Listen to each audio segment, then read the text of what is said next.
Hello dear students, I am Dr. Vartika Jain, Assistant Professor, Department of Botany, and today we are going to study about artificial fibers. It is part of Unit 4th of second paper of Botany for BSc second year.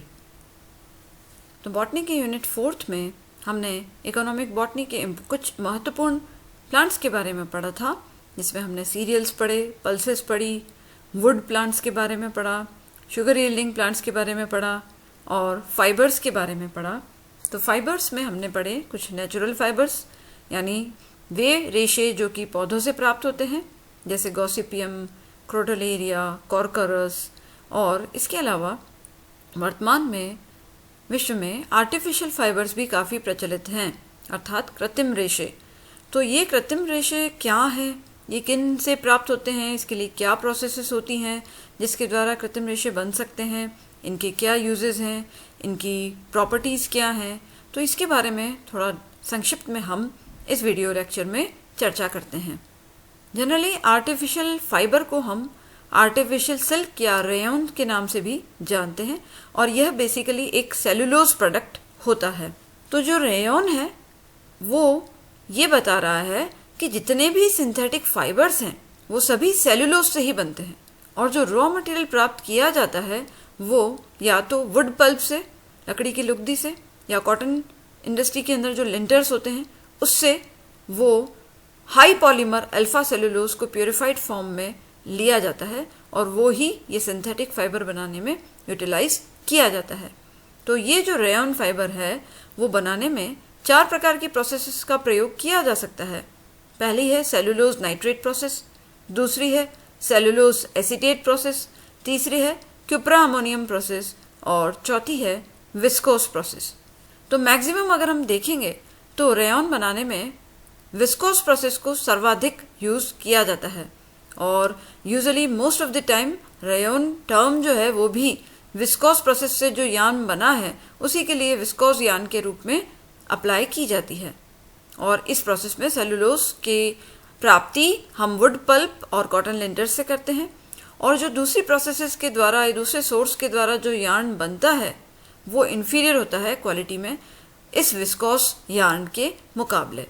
तो सबसे पहले हम first step देखते हैं rayon बनाने की first process. एक पहला तरीका है सेलुलोज नाइट्रेट प्रोसेस।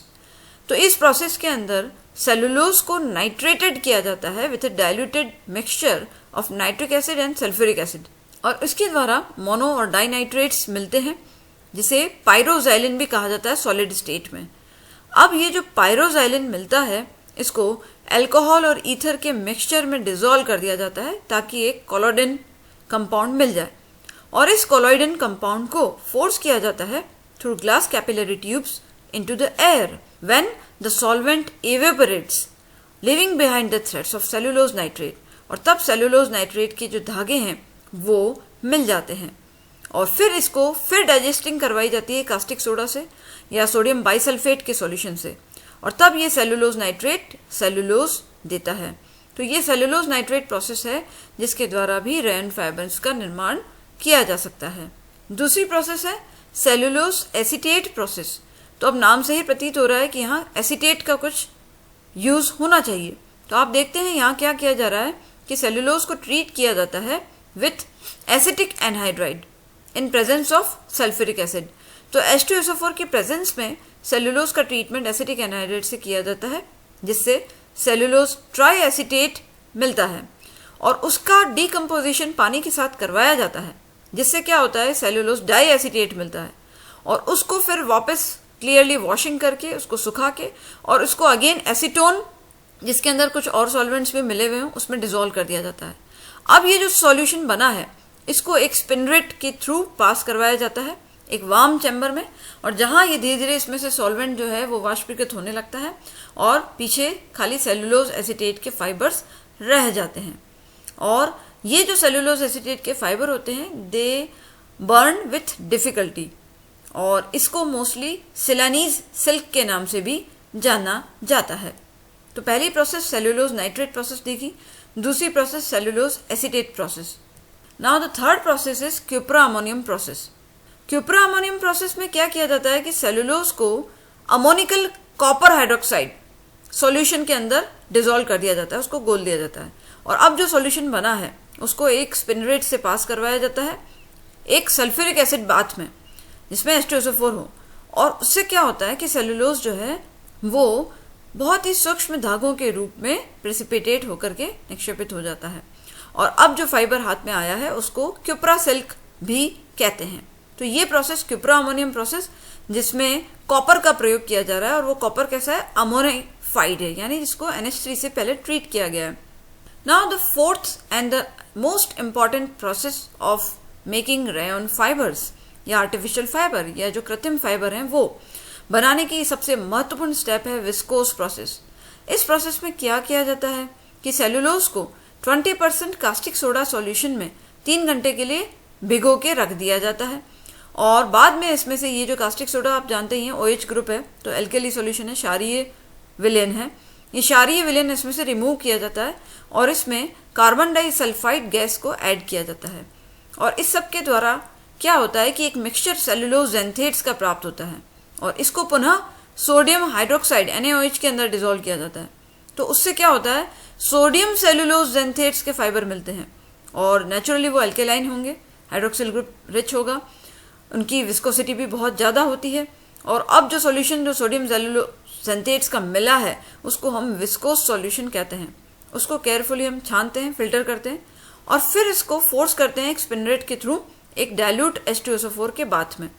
और जहाँ क्या होता है कि ये सॉल्यूशन जो है इसमें जो गम लाइक थ्रेड्स हैं वो हार्ड होकर के रेयन के फाइबर्स बन जाते हैं। और अब जो रेयन फाइबर्स हाथ में आया है, जिसे सिल्क भी हम कह रहे हैं, उसे विस्कोस रेयन कहा जाता है। और ये बहुत ही इम्पॉर्टेंट प्रोसेस है जो कि मोस्टली आर्टिफिशियल फाइबर्स को बनाने में यूज़ में ली जाती है। चीपेस्ट प्रोसेस है और मोस्ट कॉमनली यूज्ड है। और ये जो रेयन फाइबर्स मिलते हैं they vary in their tensile strength and elasticity, उनकी प्रत्यास्थ क्षमता में ये वेरी करते हैं। और ये सिंथेटिक फाइबर्स जो हैं they take dye more readily than natural fabrics. तो जो नेचुरल फैब्रिक्स हैं उन पे अगर आपको कलर चढ़ाना है तो वो बहुत मुश्किल से चढ़ता है, और ये सिंथेटिक जो फाइबर्स हैं ये इजीली किसी भी कलर की डाई को अपना लेते हैं। Now this is the picture of the spinneret which is used in making rayon from this viscose process. तो इसमें आप देख रहे हैं कि विस्कोस सॉल्यूशन जो है एक ट्यूब के द्वारा अंदर एंटर कर रहा है जो कि एक एसिड बाथ है, डाइल्यूट सल्फ्यूरिक एसिड का एक एसिड बाथ है।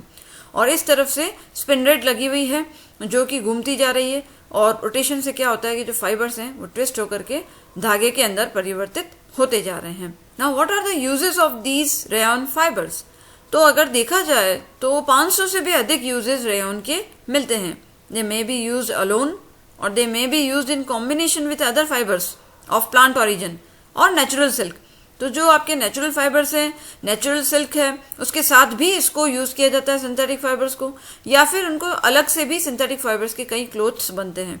तो आप जानते हैं जैसे शर्ट्स, हॉजरी प्रोडक्ट्स, कई सारे सूट के फैब्रिक्स, ड्रेस फैब्रिक्स और नेक में पहने जाने वाली नेक टाइज, रिबन्स और कई सारे हाउस होल्ड और इंडस्ट्रीज में यूज़ में आने वाले टेक्सटाइल प्रोडक्ट्स, ये सभी इन सिंथेटिक फाइबर्स का प्रयोग करते हुए बनते हैं।